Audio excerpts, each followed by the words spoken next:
Hello বন্ধুরা, welcome back to my channel. আশা করছি তোমরা সবাই খুব ভালো আছো, আমরাও ভালো আছি। তো সকাল সকাল ঘুম থেকে উঠেই বাসি কাজ বাস গুছিয়ে নিচ্ছি তাড়াতাড়ি করে, কারণ আজকে মাম্মামকে স্কুলে ভর্তি করাতে যাব। আর মাম্মামও ঘুম থেকে উঠে পড়েছে, ওর বাবাকেও তুলে দিয়েছে আজকে সকাল সকাল, কারণ ও কিনা দৌড়াতে যাবে। সকালবেলা একটু হাঁটতে যায় ও, ওই জন্য ওর বাবাকেও আর ঘুমাতে দেয়নি। ওর বাবা বাড়িতে থাকলে একটু দেরি করেই ওঠে, কিন্তু মেয়ের বায়নায় আর ঘুমাতেই পারেনি, উঠে পড়েছে। তো মাম্মাম দেখো সোয়েটার পরে রেডি হয়ে গেছে, আর আমি বিছানাটা তাড়াতাড়ি গুছিয়ে নিচ্ছি। মামামের বাবা বাথরুম থেকে এসে এবার গুছিয়ে নিচ্ছে, আর আমি একটা ওষুধ খেয়ে নিলাম। আমার খালি পেটে একটা ওষুধ আছে সকালে, তো বিছানাটা গুছিয়ে আমি ওষুধটা খেয়ে নিলাম, মনে পড়লো তার জন্য। তো এখন আমি ঘরটা ঝাড় দিয়ে নেবো, বাসি ঘরটা ঝাড় দিয়ে তারপর পরপর আমি কাজগুলো সব গুছিয়ে নেব। তো সকালবেলা বেশি কিছু রান্না করব না, ভাবছি সকালবেলা বাসি গাছটা গুছিয়ে তারপর আমি আলু সিদ্ধ ভাত বসিয়ে দেবো, সেটা খেয়ে চলে যাব স্কুলে। স্কুলে ভর্তি করে এসে তারপরে ভাবছি কিছু একটা রান্না করব। আজকে মাছ যদি নিয়ে আসে তোমাদের দাদাভাই, তাহলে মাছ রান্না করব, না হলে ভাবছি নিরামিষই রান্না করব। আর তোমাদের দাদাভাই দেখো এখানে এখনও মজা করছে, তো মেয়ে তো বায়নায় করেই যাচ্ছে, মেয়ে গেটের সামনে দাঁড়িয়ে আছে। আর আমি ওরা বেরিয়ে যাওয়ার পরে ব্রাশ করতে চলে আসলাম। আজ বেশি বাসন নেই, ভাতটা বসিয়ে দিয়ে বিরাস করতে চলে এসেছি। আর এই দেখো বাসন, এই বাসনগুলো এখন ধুয়ে দেবো। তো এই দেখো বাসনগুলো ধুয়ে পরিষ্কার করে এখানে জল ঝরাতে দিয়েছি। আর মাম্মামের এই যে কিছু জামা কাপড় ভিজিয়ে দিয়েছি, এগুলো কেচে দেবো। সকাল সকাল কেচে দিলে কি হয়, তাড়াতাড়ি শুকিয়ে যায়, রোদটা ঠিকঠাক পাওয়া যায় না ঘরের সামনে। অল্প একটু সময় রোদ পড়ে, ওর জন্য তাড়াতাড়ি করে কেচে শুকো দিয়ে দিয়েছি। আর তারপর দেখো কলের পাড়ে চলে আসলাম শাক ধুতে, পালং শাক। তো এই পালং শাকটা বাটা করব ভাবছি, আলু সিদ্ধ ভাত আর এই পালং শাকটা বাটা। তো পালং শাকটা ধুয়ে সোজা চলে এলাম রান্নাঘরে, আর এসেই দেখো মাম্মামের জন্য আমি জল ফুটিয়ে নিয়েছি। জলটা ফোটানো হয়ে গেছে পর তোমাদের দাদাভাই বললো যে চা করো, চা খাবো, বাইরে ভীষণ ঠান্ডা, বাইরে থেকে এসছে।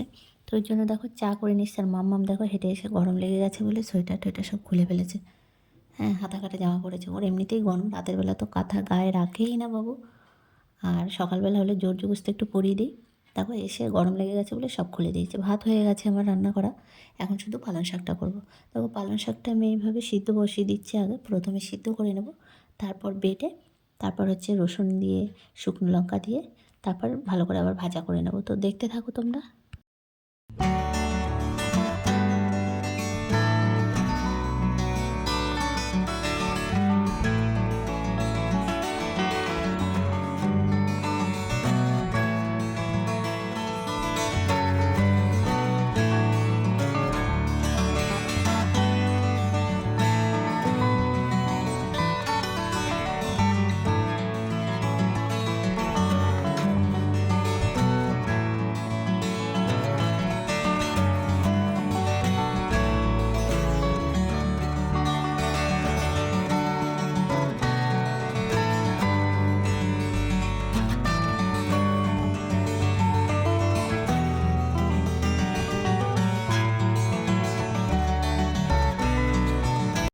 এখন বাজে 12:30, আর মাম্মামকে স্কুলে ভর্তি করে আসলাম এইমাত্র।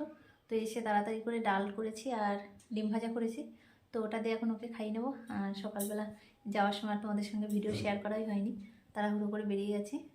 তো চলো মাম্মামকে খাইয়ে নিই, অনেক বেজেও গেছে, ওর খিদেও পেয়েছে। স্নান করে নিয়ে এসছে এই মাম্মামকে, এখন খিদে পেয়েছে, দেখো কী করছে দেখ, গলা ধরেছি, কলা বাদুর। কলা বাদুর। আমি তো এইদিকে তাকে রয়েছি, খাওয়া দাওয়া করে শুয়েছি, বিকালে দেখা হবে। তা প্রতিদিন এখন হচ্ছে হচ্ছে বারবার হচ্ছে প্রতিদিনটাই বলতে হবে না, কিছু নাই তো ওর আমি কথা বলতে হবে। আর রাস্তায় দেখো লোকটা বিশাল দুষ্টু, গাড়ি চালাই ভু। রাস্তায় গেলে সাবধানে চলতে হয় তো, সাবধানে। তারপরে তারপরে গাড়ি বাস, আসছে কিনা। ওই গাড়ি আসলে বাস সাইডে এরকম করে দাঁড়াতে বলতে, তাহলে আসতে যাই। হ্যাঁ, তাহলে হচ্ছে এই হচ্ছে নিয়ম। তাহলে ঘুম পড়ি এখন, হ্যাঁ আবার বিকালে দেখা হবে। হ্যাঁ বন্ধুরা, ঘুম থেকে উঠে মাম্মামকে নিয়ে একটু মানে বাইরে বেরিয়েছিলাম। ওই যে দেখো খেলা করছে ঘরে এসে, আর এখন এসে বলছে খিদে পেয়ে গেছে, তাই একটু ম্যাগি করছি। তো সবসময় ম্যাগি খায় না, তো এই যে মাঝে মধ্যে একটু ম্যাগি খায়। দেখো এই যে চাল নিয়েছি রাতের জন্য, এখন রান্না করবো রাতে রান্না। চলো রান্নাটা বসিয়ে দিই, চালটাকে ধুয়ে নিয়ে আসি। তো ভাতটা বসিয়ে দিয়েছি, আর এখন রাত্রেবেলা তো কি রান্না করবো দেখো। সকাল দুপুরে হচ্ছে চিংড়ি মাছ রেখেছিলাম 100 গ্রাম 30 টাকা দিয়ে। তো কটা মাছ হয়েছে দেখো, 2 2 4 6 7 8 9 10 11 12 13 14 15 16, 16টা মাছ 100 গ্রাম। তো এই মাছে ভাবছি এখন এই যে লাউ, এই দেখো এই বড় লাউ, সেটা রান্না করব।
তো বন্ধুরা রাতে খাওয়া কমপ্লিট। এই যে মামামের খাওয়া হয়ে গেছে, আমিও খেলাম এইমাত্র। তো আজকের ভিডিওটা এই পর্যন্ত। কেমন লাগলো কমেন্ট করে জানিও। দেখা হবে নতুন কোনো ভিডিও। ততক্ষণের জন্য ভালো থেকো, সুস্থ থেকো, টাটা। টাটা।